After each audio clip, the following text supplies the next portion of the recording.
পায়ের তলায় সর্ষে যেন ছেলেদের মানায়। পুরুষেরা পৃথিবীর যে কোনো প্রান্তে ঘুরবেন, কিন্তু একা একজন নারী কিছুতেই নয়। নারী শব্দের শুরুতেই রয়েছে না, সুতরাং নারীর জন্য না। কিন্তু এ প্রথা ভাঙা যে নারীর প্রতিভা তাকে রুখ বেঁকে। চট্টগ্রামের রাঙ্গুনিয়ার মেয়ে মহুয়া রৌফ তেমনই এক নারী। তিনি একা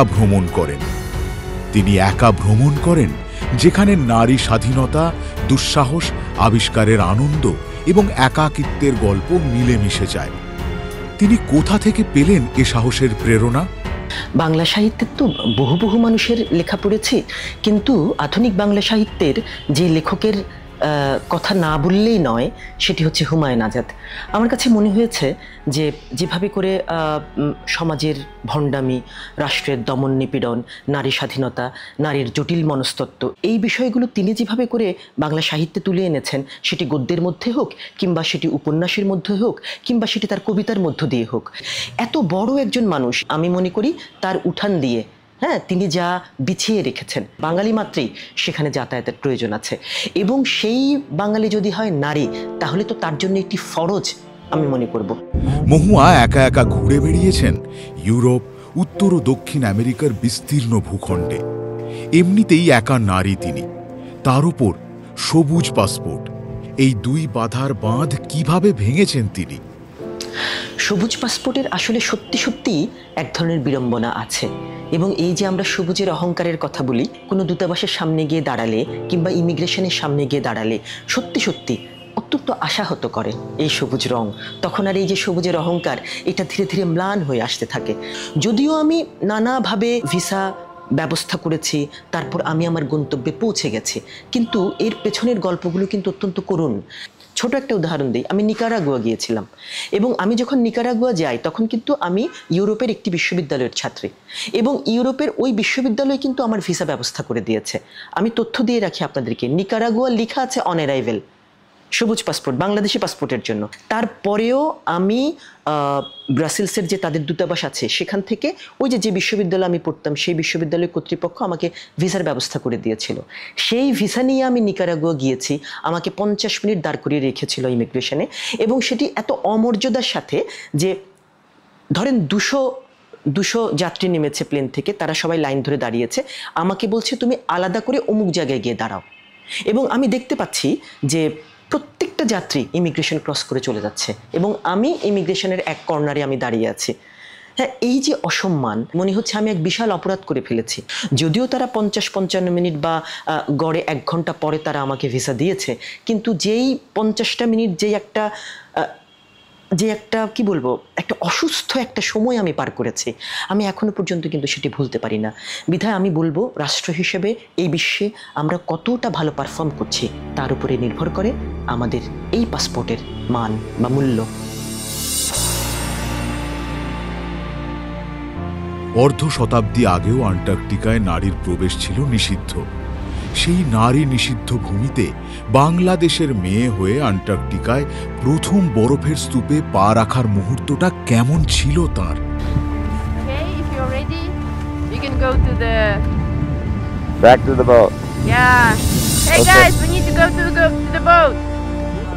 জীবনের যে কত কত প্রথম ঘটেছে আমার সেই মুহূর্তে। আমি কিন্তু এর আগেও জাহাজে উঠেছি, কিন্তু কখনো জাহাজে কিন্তু আমি রাতে থাকিনি। এই যে 12 দিন 12 রাত একটি জাহাজে রাতে থাকা, এবং জাহাজে ওঠার ধরেন 1 ঘন্টা পরে আপনার পেছনের যে তটরেখা যেটি দেখা যাওয়ার কথা সেটি আর দেখা যাবে না। এই অভিজ্ঞতার মধ্য দিয়ে গিয়েছিলেন আমাদের রবীন্দ্রনাথ।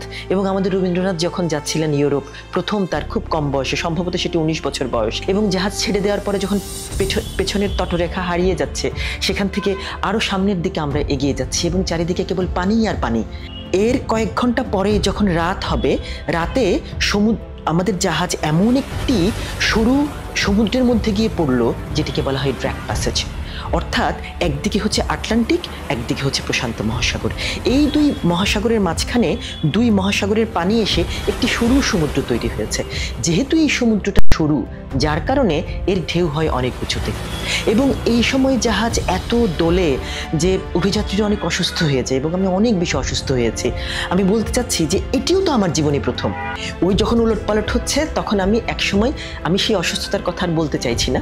পোর্ট হোল বলে এক ধরনের আয়না আছে, বৃত্তাকার আয়না থাকে কেবিনের মধ্যে, এবং সেই বৃত্তাকার আয়না সেই সময় আর পর্দা সরাতে পারছিলাম না, এত বেশি অসুস্থ। কারণ ওটা দেখার মতো আসলে মানসিক শক্তি আমার ছিল না। আজকে আমরা আধুনিক জাহাজে করে গেছি, যার কারণে হয়তো এরকম। এই আধুনিক জাহাজে আধুনিক ডাক্তার আছেন, হ্যাঁ, অনেক আধুনিক ব্যবস্থা আছেন, আধুনিক ওষুধপত্র আছে। 3 দিন 3 রাত টানা এই উত্তাল সমুদ্র, যেটাকে বলা হয় ড্র্যাগ প্যাসেজ, এটি একসময় অভিযাত্রীরা যখন এই পথ দিয়ে যেত, এবং একসময় যেতে হতো পানামা খাল হওয়ার আগ পর্যন্ত, কিন্তু এখানে আমেরিকার এই প্যাসেজ দিয়ে কিন্তু ঘুরে আপনাকে ইউরোপ পর্যন্ত বা ওই পথ দিয়ে যেতে হতো। তো যার কারণে সেই সময় এটাকে মৃত্যুকূপ বলা হতো, যে এত বেশি মানুষ এখানে, জাহাজ ডুবেছে, অভিযাত্রীরা ডুবেছে, বিধায় এটি একটি ভয়ঙ্কর পথ। মহুয়ার জাহাজ সেই ড্রেক প্যাসেজ ধরে যখন এগিয়ে চলে আন্টার্কটিকার পথে, তখন আমাদের মনে পড়ে কৃষ্ণচন্দ্র মজুমদারের কবিতাটি, কাঁটা হেরি ক্ষান্ত কেন কমল তুলিতে, দুঃখ বিনা সুখ লাভ হয় কি মোহিতে। পৌঁছে যাওয়ার পরে অদ্ভুতভাবে খেয়াল করলাম, যখন জাহাজ 3 দিন 3 রাত পর অ্যান্টার্কটিক যে পেনিনসুলা আমরা বলি, বা অ্যান্টার্কটিক বৃত্ত যে আমরা বলি, বা বলয় যে আমরা বলি, সেখানে যখন জাহাজ ঢুকে গেল, পানি এই গ্লাসের পানির মতো শান্ত। পানি এত শান্ত, এবং এই যে কয়েক ঘন্টা আগেও আপনি অসুস্থ ছিলেন, সেটা আপনি একেবারেই আর টের পাবেন না। এবং অস্বাভাবিকভাবে যে অসুস্থ শরীর, সেটি আবার অস্বাভাবিকভাবে সুস্থ শরীর আপনার। মানে চারিদিকে সব ফাটা ফাটা বরফ। আমরা কি দেখি? আমরা উত্তরবঙ্গে দেখি না ফাটা ফাটা মাটি, হ্যাঁ, গরমের দিনে, খরার দিনে আমরা যেরকম দেখি। আর এখানে দেখি চারিদিকে ফাটা ফাটা সব বরফ, এবং চারিদিকে সাদা আইসবার্গ। মনে হয় দুধের মতো সাদা একটা মহাদেশে ঢুকে পড়েছে। মনে হয় সাবুদানা যেরকম সাদা হয়, সেরকম একটা সাদা মহাদেশে ঢুকে পড়েছে, মানে এরকম সাদা। এবং চারিদিকে হচ্ছে পাহাড়, যেই পাহাড়ের মূল শরীরটা দেখা যাচ্ছে না বরফের জন্য। তারপর আমাদেরকে বলা হলো যে আমাদের অপারেশন শুরু হবে। অভিযাত্রার ভাষায় এই যে আমাদেরকে নানান জায়গায় নিয়ে যাওয়া হবে, জাহাজ থেকে নামিয়ে এগুলোকে বলা হয় অপারেশন। এবং প্রথম অপারেশনে আমাদেরকে নিয়ে যাওয়া হলো কুভারভিল আইল্যান্ড বলে একটি আইল্যান্ডে, যেখানে আমাদেরকে নিয়ে যাওয়া হলো পেঙ্গুইন দেখানোর জন্য। এবং এটি নিয়ে যাওয়ার প্রসেসটা হচ্ছে, জাহাজ থেকে ছোট ছোট নৌকায় করে উঠিয়ে নেওয়া হয়, যেগুলোকে বলা হয় জডিয়াক, ছোট ছোট রাবারের নৌকা। এবং একটা নৌকাতে 10 জন করে বসতে পারে, এবং একজন গাইড থাকে। সেখানে গিয়ে দেখলাম যে শত শত পেঙ্গুইন, শত শত পেঙ্গুইন। এবং আমাদেরকে ইনস্ট্রাকশন দেওয়া হয়েছিল যে কোনোভাবেই এমন কোনো আচরণ করা যাবে না যাতে এই প্রাণী ক্ষতিগ্রস্ত হয়। অট্টহাসি দেওয়া যাবে না, চিৎকার চেঁচেমেচি করা যাবে না, কোনো হুইহুল্লা করা যাবে না, চিৎকার করে গান করা যাবে না। তাদের কাছ থেকে সদা 15 ফুট দূরে থাকতে হবে। হ্যাঁ, এটি তাদের রাজ্য, আমরা যেন তাদের বিরক্তির কারণ না হয়। আপনার শরীরের কোনো অংশ, বুট যেটি আছে, বুটের যে নিচ, যে বুটের তলা আমরা যেটি বলি, সেটি ছাড়া আপনার শরীরের কোনো অংশ অ্যান্টার্কটিকার বরফ স্পর্শ করতে পারবে না, যেখানে পেঙ্গুইন আছে বা যেখানে সিল আছে। এবং যতগুলো পোশাক আমরা পরেছি, সবগুলো পোশাক কিন্তু স্যানিটাইজ করতে হয়েছে। ইভেন তো আমাদের জুতাটা পর্যন্ত স্যানিটাইজ করে আমাদেরকে নৌকায় উঠতে হয়েছে, যে বুট। হ্যাঁ, আমি চাইলেই 1 মুঠো বরফ নিয়ে চলে আসলাম, এরকম করা যাবে না। শুধুমাত্র বরফ স্পর্শ করা যায় অ্যান্টার্কটিকের যে জায়গাগুলোতে পেঙ্গুইন বা সিলের মতো এই প্রাণীগুলো নাই, বা কোনো ধরনের পাখি নাই।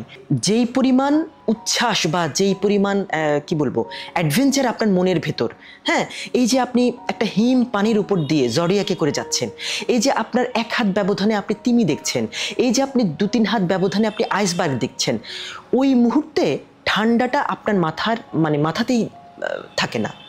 মানে ঠান্ডাটা নিয়ে চিন্তা করার সেই ফুরসতি আপনি পাবেন না। আপনি কি জীববৈচিত্র্য দেখবেন, নাকি আপনি আপনার সেই তার যে একটা অপরূপ সৌন্দর্য সেটি দেখবেন, নাকি আপনি ঠান্ডা নিয়ে ভাববেন?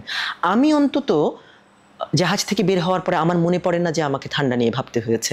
চারিদিকে অপার সৌন্দর্য, বিরল সৌন্দর্য, যে সৌন্দর্য আগে কখনো দেখিনি। বইয়ে পড়েছি, টেলিভিশনে দেখেছি, ইউটিউবে দেখেছি, কিন্তু আমার কাছে মনে হয়েছে যা আমি দেখেছি, যা আমি জেনেছি, যা আমি পড়েছি, বাস্তবটা তার চেয়ে একেবারে ভিন্ন কিছু, একেবারে অন্যরকম কিছু। সত্যি সত্যি একটা দেশাত্মবোধ কাজ করছিল, সত্যি সত্যি। এবং এই দেশাত্মবোধ থেকেই আমার একটা ছবি আছে এরকম, যে আমি পতাকা নিয়ে দাঁড়িয়েছিলাম সেখানে, সেই কুভারভিল আইল্যান্ডে, এবং তার জন্য কিন্তু আমাকে পারমিশন নিতে হয়েছে। এরপর যখন ফিরবেন, তখনও তো সেই ড্রেক প্যাসেজ আবার পাড়ি দিতে হবে। ভয় করেনি মহুয়ার? আপনি যখন ফিরবেন কোনো জায়গা থেকে তখন কিন্তু আপনার দায়িত্ব কম, আপনি জয়ী হয়ে ফিরছেন।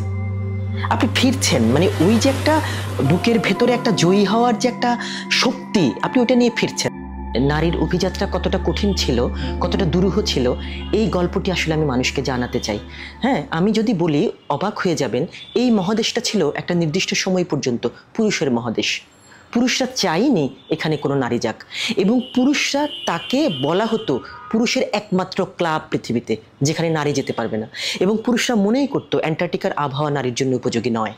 1773 সালে যখন যাত্রা শুরু হয় অ্যান্টার্কটিকাতে, কিছু কিছু নারী তো থাকেন যারা প্রথা ভাঙেন, যারা প্রথা বিরোধী হন। বলা হয়ে থাকে লুইস সেগুইন বলে একজন নারী ছিলেন যিনি পুরুষ সেজে অ্যান্টার্কটিকার জাহাজে উঠে পড়েছিলেন, এবং তাকে নিয়ে আরও মজার তথ্য আছে। কেউ কেউ বলে থাকেন তিনি জাহাজের যে ক্যাপ্টেন ছিলেন তার প্রেমিকা ছিলেন, আবার কেউ বলেন তিনি পুরুষ সেজে জাহাজে উঠেছিলেন, আবার কেউ কেউ বলেন তিনি প্রস্টিটিউট সেজে জাহাজে উঠেছিলেন। এতটাই কঠিন ছিল নারীর। এবং 1950 সাল পর্যন্ত কোনো রাষ্ট্র কোনো নারীকে অ্যান্টার্কটিকা যাওয়ার অনুমতি দেয়নি। মহুয়া অ্যান্টার্কটিকা জয় করলেন। কত ধরনের কাঁটা সেখানে বেছানো ছিল সেটা তাঁর লেখা অ্যান্টার্কটিকা অভিযান গ্রন্থ দক্ষিণ দুয়ার খোলা পড়তে পড়তে যে কোনো পাঠক চমকে উঠবেন। একই সঙ্গে পাঠকের মনে প্রতিনিয়ত রুদ্ধশ্বাস অনুভূতি জাগবে। অসাধারণ হিউমার সমৃদ্ধ ভাষায় লেখা এই গ্রন্থটি যে কারণে হয়ে উঠেছে মূল্যবান ভ্রমণ সাহিত্য। মহুয়া জানতেন না তার অ্যান্টার্কটিকা ভ্রমণে কে হবে তার জাহাজের রুমমেট। 12 দিন 12 রাত কার সঙ্গে কাটাতে হবে তাকে। তিনি যদি পুরুষ হন, এই আতঙ্কের বর্ণনা তিনি দিয়েছেন প্রায় পুরো 1 পৃষ্ঠা। মহুয়া যদিও নারী রুমমেট পেয়েছিলেন, কিন্তু যদি না পেতেন। এই জায়গাটাতে হয়েছে কি যে এটা একটা হয় কি যে মানে এটা আমি একটা কালচারাল একটা কনফ্লিক্টও দেখানোর চেষ্টা করেছি এই জায়গায়, যে একজন বাঙালি বাংলাদেশের এই পরিবেশে বেড়ে ওঠা নারী চট করে তো সব কিছু আসলে অনেক কিছুই চট করে করে, কিন্তু একটা কনফ্লিক্ট কি হয় না তার মনোজগতে।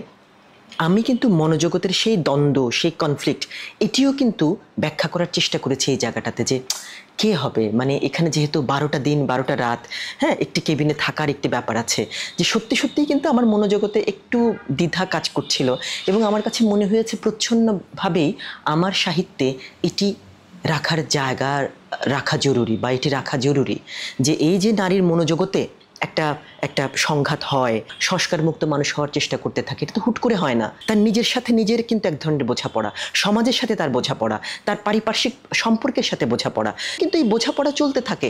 এই চলা, এই চর্চার মধ্য দিয়ে কিন্তু তার মধ্যে একটা কি বলে একটা পরিণতি পায়, বা তার মনোজগৎ সমৃদ্ধ হয়। আমি আমার এই ভ্রমণ অভিজ্ঞতায় দেখেছি আসলে ট্রাভেলারদের না কোনো সেক্স হয় না, জেন্ডার হয় না। আমার তো এমনও জায়গায় থাকতে হয়েছে যেখানে একটা মিক্সড রুম, 8 জন 10 জন এক রুমে আছে। আমি শহরের এমন একটা দেশের এমন একটা প্রত্যন্ত জায়গা চলে গেছি বর্ডারে, যেখানে কোনো ফিমেল ডর্ম নাই। তো সেক্ষেত্রে আপনি ফেরত আসবেন? আপনার এই সংস্কার মুক্তই যদি হতে না পারলাম, তাহলে কেন এই পথ চলা? মহুয়া রৌফের লাতিনের নাটাই গ্রন্থটির 15টি ভ্রমণ গদ্য যেন এক একটা ছোট ছোট সিনেমার মতো। কোথাও প্লাতা নদীর ধারে রবীন্দ্রনাথ আর ভিক্টোরিয়া ওকাম্পোর নরম বন্ধুত্বের আভা, কোথাও বুয়েনোস আইরেসের রাস্তায় দুলতে থাকা ইতিহাসের রোলার স্কেট, আর মাঝখানে চে গুয়েভেরার মতো এক ভ্রমণের ভগবান, যাকে দেখে মনে হয় বিপ্লবও বুঝি ব্যাকপ্যাকে কাঁধে হেঁটে বেড়ায়। মহুয়ার লেখায় আছে মজার দুষ্ট চাল, আছে মানবিক স্পর্শ। আতাকামার মরুভূমিতে আটকে পড়ার ঘটনাও তিনি এমনভাবে বলেন যেন মরুভূমি নিজেই খেলা করে তাকে ধরে রেখেছিল। আর সালার দে উইভিনি সেই বিশাল লবণ মরুভূমিতে তাঁর লেখায় চকচকে আয়নার মতো আলো ছড়ায়। মূলত লাতিনের নাটাই এমন এক পাঠযাত্রা যেখানে পাঠক দুলতে থাকেন নৃত্য, বেদনা, বিপ্লব, ইতিহাস আর মানবিক উষ্ণতার তাল মিলিয়ে। বইটা পড়তে পড়তে মনে হয় পৃথিবী ঠিক এভাবেই জেগে থাকে তার ভ্রমণকারীদের স্মৃতিতে। মহুয়ার কৈশোরে নেরুদা, ভিক্টর হারা আর চে গুয়েভেরা এই নামগুলো তাকে যে আগুন দিয়েছে, সেই আগুন সেই সব দেশের মানুষের মাঝে কতটুকু দেখেছেন তিনি। আমি আসলে এই প্রশ্নের উত্তরটা একটু পেছন দিক থেকে দিতে চাই। আমার কাছে মনে হয়েছে বিপ্লবের যে চেতনার কথা আমরা বলি লাতিন আমেরিকায়, সেটার শুরু কিন্তু সেই উপনিবেশ থেকে, যেটি ধরেন 1500 সালের কথা। হ্যাঁ, যখন পর্তুগিজরা গেছে, স্প্যানিশরা গেছে, এবং একদিকে এই শোষণ, আরেকদিকে কিন্তু ধীরে ধীরে একটা বিপ্লবী চেতনার জন্ম কিন্তু সেই শোষণের ভিতরেই তৈরি হয়েছে। 1900 শতকের কথা বলি, তাহলে আমরা দেখব সিমন বলিভারের কথা, তার মতো মহানায়কের, মহাবিপ্লবীর হাত ধরে একটার পর একটা দেশ স্বাধীন হচ্ছে সেই সময়টাতে। বিংশ শতাব্দীর শুরুর দিকে আমরা কি দেখি, সেখানে অনেক বেশি একটা বিপ্লবী চেতনা, মার্ক্সীয় একটি চেতনা। আমরা কিউবার বিপ্লবের কথা জানি, বলিভিয়াতেও বিপ্লব হতে গিয়েছে, সেটি সফল হয়নি, কিন্তু হতে তো গিয়েছে। এই ব্যাপারগুলো আমরা সেখানে দেখি, এবং সেই সময় আমরা দেখি যে সেই বিপ্লবের সাথে সাহিত্য সংস্কৃতি কিন্তু একটা গভীর একটা মেলবন্ধন ছিল। আমরা দেখতে পাচ্ছি কত জনপ্রিয় হয়ে যাচ্ছে বিশ্বব্যাপী পাবলো নেরুদার কবিতা, যার কবিতা বিপ্লবের আশার কথা বলছে। তো আমার কাছে আসলে মনে হয়েছে কি, যে নিকারাগুয়া থাকাকালীন সময়ে আমি গুগলে পড়েছিলাম এই দেশটি একটি ভলকানো চেইনের উপর দিয়ে দাঁড়িয়ে, অর্থাৎ এই দেশটির মাটির নিচ দিয়ে অনেকগুলো ভলকানো গেছে। আর পুরো লাতিন আমেরিকা আমার কাছে মনে হয়েছে যে ইটসেলফ, এটা ভৌগোলিকভাবে না, একটি রাজনৈতিক ভলকানো আছে এর মধ্যে। আমি তো নিজেই পেয়েছি সেখানে আন্দোলনরত অবস্থা। আমি আর্জেন্টিনায় গিয়ে দেখেছি যে সেখানে তাদের যে জীবনযাত্রার মান, সেটি রক্ষা করতে গিয়ে তার মজুরির সাথে জীবনযাত্রার মানের কি বলবো, একটা সামঞ্জস্য হচ্ছে না। আমি দেখতে পাচ্ছি যে তাদের এক ধরনের ড্রাম বা ঢোলের মতো এক ধরনের বাদ্যযন্ত্র আছে, এবং এই আন্দোলন তারা করছে, ঢোলের মধ্যে বাড়ি দিচ্ছে, এটি হচ্ছে আন্দোলন। এবং আমি মঞ্চের সামনে গিয়ে চেয়ার খোঁজার চেষ্টা করছি, কোথায় বসে আছেন প্রধান অতিথি, কোথায় বসে আছেন বিশেষ অতিথি, কোথায় বসে আছেন অসাধারণ অতিথি। আমি কোনো অসাধারণ অতিথি বা সাধারণ অতিথি কাউকেই পাচ্ছি না। মিনিট 20 পর একজন 2 মিনিটের জন্য বক্তৃতা দিলেন, সেই 2 মিনিটেরও কম, এরপরে আবার সেই বাদ্য বাজনা। এই যে বাদ্য, এই যে সঙ্গীত, এই যে সুর দিয়ে আন্দোলন, এটি হচ্ছে লাতিন আমেরিকার সেই বিপ্লবের অনুষঙ্গ আমার কাছে মনে হয়েছে। তো এই ব্যাপারটা দেখে আমার কাছে মনে হলো যে আজকের যুগে হয়তোবা চেন নেই, আজকের যুগে হয়তোবা সেই সমাজতান্ত্রিক বিপ্লবের সেই একটা উত্তাল সে সময়টা নাই, কিন্তু বিপ্লবের আসলে যে মূল যে স্পিরিট, সেটি কিন্তু ফিরে ফিরে আসে। আমি যদি আমাদের দেশের বাস্তবতায় বলি, আমরা যে কোনো পরিবর্তনের জন্য বারবার কোথায় ছুটে যাই, 71-এর কাছে ছুটে যাই, 69-এর কাছে ছুটে যাই, 52-এর কাছে ছুটে যাই। মানে যে কোনো অসামঞ্জস্য, যে কোনো শোষণহীনতা, যে কোনো আন্দোলন, যে কোনো প্রতিবাদে আমরা যেরকম ফিরে ফিরে যাই, ছুটে ছুটে যাই শক্তির জন্য, সাহসের জন্য, চেতনার জন্য, আমার কাছে মনে হয়েছে এই অঞ্চলের মানুষও, হ্যাঁ, তার ঢং পরিবর্তন হয়েছে, হ্যাঁ, তার যে স্টাইল সেটি পরিবর্তন হয়েছে, হ্যাঁ, সেটি হয়তো বা 100 বছর আগের সেই অবস্থায় নাই, বা 500 বছর আগের সেই অবস্থায় নাই, কিন্তু আমার কাছে মনে হয়েছে যে সেটি ফিরে ফিরে আসে আসলে সংকটের মুহূর্তে। নিকারাগুয়ার সুপ্ত আগ্নেয়গিরির ছাইয়ের মধ্যে মহুয়ার ডুবে যাওয়া পাদুকার যন্ত্রণাও আমাদের শরীরে এক অস্বস্তিকর শিরশিরানি জাগায়। কিন্তু দুর্গম গিরি, কান্তার মরু, দুস্তর পারাবার, কোনো কিছুতেই হার মানে না মহুয়ার আগ্নেয় শপথ। নিকারাগুয়া গিয়ে আমি সেখানকার একটি আগ্নেয়গিরি দেখতে গিয়েছিলাম। সেই আগ্নেয়গিরিটা হচ্ছে সুপ্ত আগ্নেয়গিরি, কিন্তু হ্যাঁ, সেটি যে কোনো সময় জেগে উঠতে পারে, এরকম একটি আগ্নেয়গিরি। এবং সেটি দেখতে হচ্ছে একেবারে ছাই ভস্য থাকে না, কোনো একটা জায়গা একেবারে পুড়ে ছাই হয়ে গেলে যেরকম হয় সেরকম। এবং এটির নাম হচ্ছে সেরো নেগ্রো। তো আমরা তো একসময় উঠে গেলাম, কিন্তু নামার প্রক্রিয়াটা কিন্তু অন্যরকম। নামার প্রক্রিয়াটা হচ্ছে কিরকম, যে একটা তক্তা দেয়া হবে আপনাকে, সেই তক্তাতে একটা দড়ি বাঁধা আছে, সেটি আপনি কৌশলে আপনার শরীরের সাথে বেঁধে হাত দিয়ে টেনে উল্টো দিক থেকে টানবেন, তারপর সে ছাই বস্য দিয়ে নেমে যাবেন। তো আমি গাইডকে বললাম যে আমার কাছে তো একেবারেই নতুন, তোমাদের কি আর কোনো প্রক্রিয়া আছে নামার? মানে আমার কাছে মনে হচ্ছে একা একাই নামতে হবে এরকম। তখন ও আমাকে বলল যে তুমি একটু অপেক্ষা করো, আমি তোমাকে সাহায্য করব।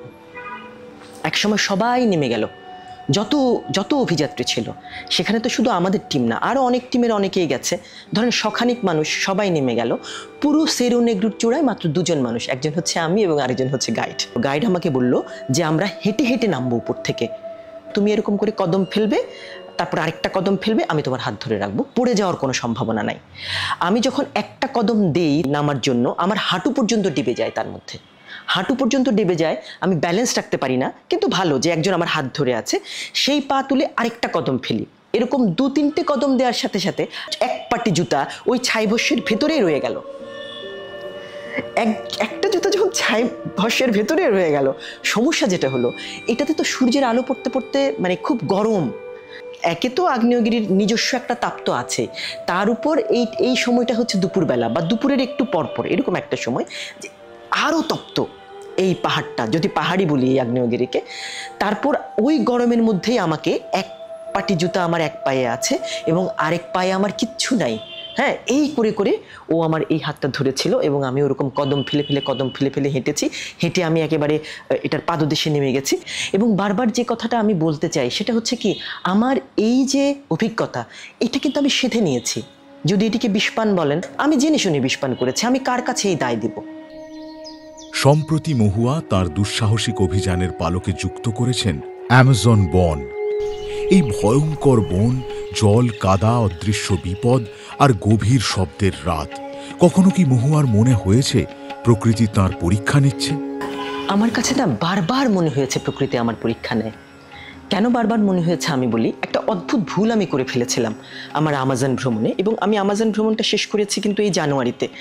ভুলটা আমি বলি, আমাজনের যাওয়াটা কিন্তু আমি খুব গুছানোভাবে করেছি। এটি অ্যান্টার্কটিকার মতো অগোছালো ছিল না। এবং আমাজনটাও দেখতে হয় কিভাবে জানেন?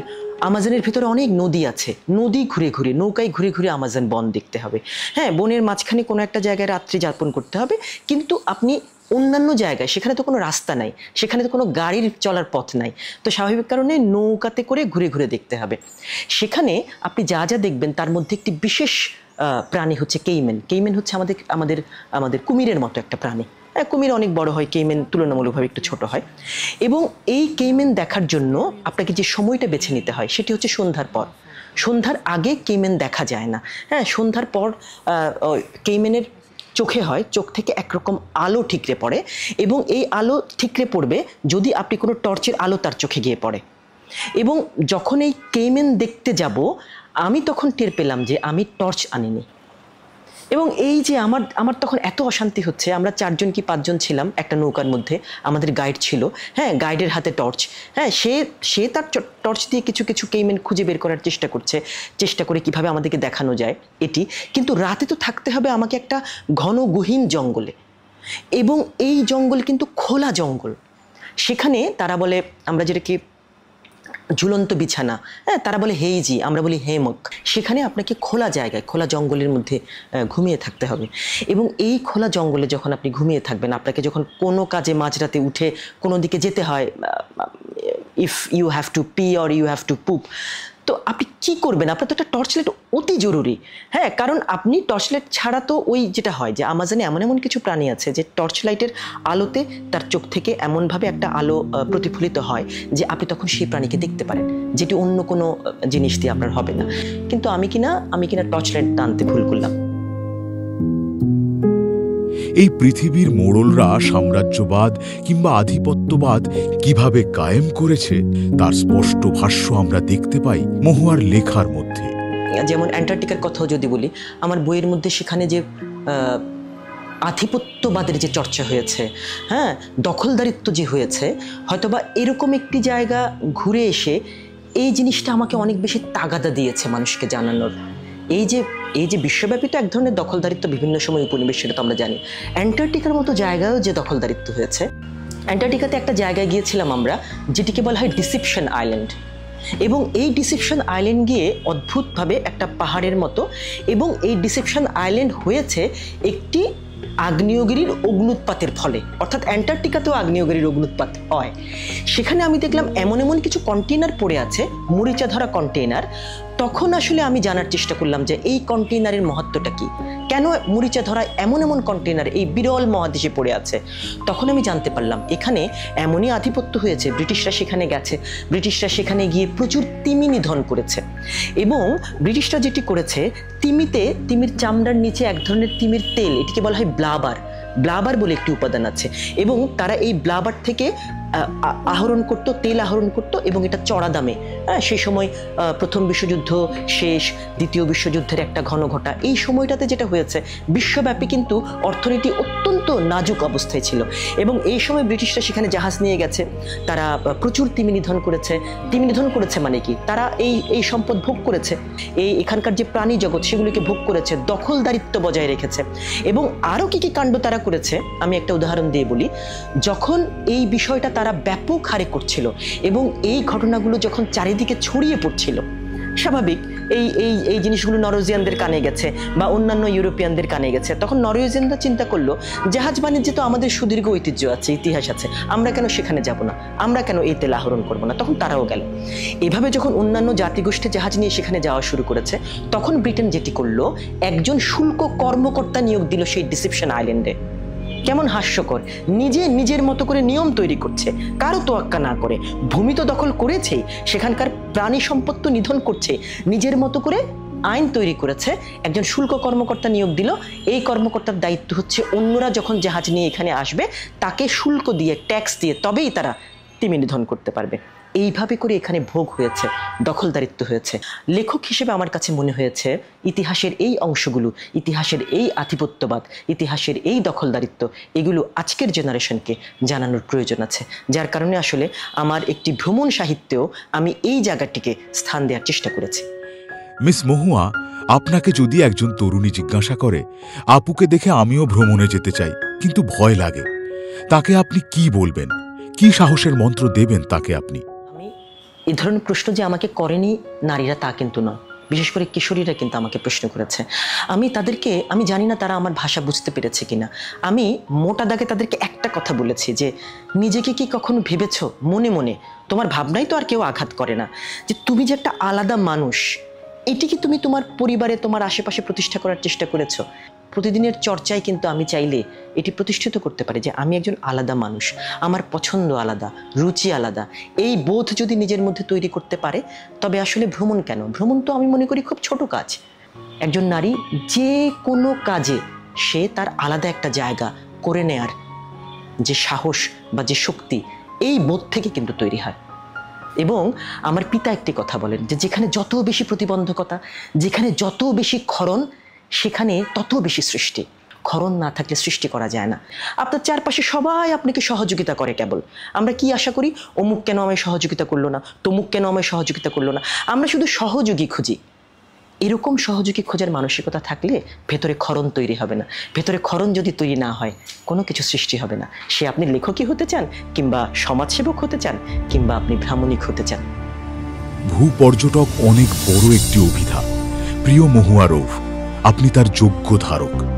ভূ রাজনীতি, ইতিহাস, প্রকৃতি আর মানবিক অনুভূতির চারটি নদী মিশেছে আপনার কলমের সমুদ্রে। গ্লোবাল ট্রাভেল লিটারেচারকে যেমন সমৃদ্ধ করেছেন যুক্তরাষ্ট্রের এলিজাবেথ গিলবার্ট কিংবা ব্রিটেনের ফ্রেয়া স্টার্ক, তাঁরা যেমন ভেঙেছেন পিতৃতান্ত্রিক ভয়ের সীমানা ও শাসন, প্রিয় মহুয়া রৌফ, আপনিও তেমনি গ্লোবাল ট্রাভেল লিটারেচারের অপূর্ব বঙ্গীয় সংযোজন। আপনার এ ধরনের দুঃসাহসিক যাত্রা অব্যাহত থাকুক। আপনার হিউমার সমৃদ্ধ এসব ভ্রমণ সাহিত্য আমাদের সাহিত্য জগৎকে আরও বেশি ঋদ্ধ করুক। মহুয়ার নেশা ছড়িয়ে পড়ুক অযুত কিশোরী তরুণীর বিস্ময় নয়নে। আপনাকে 1432 বঙ্গাব্দের অনন্যা সাহিত্য পুরস্কার প্রদান করতে পেরে পাক্ষিক অনন্যা আনন্দিত। আমাদের অভিবাদন গ্রহণ করুন হে প্রথা বিরোধী সৃজন সত্তাময়ী নারী।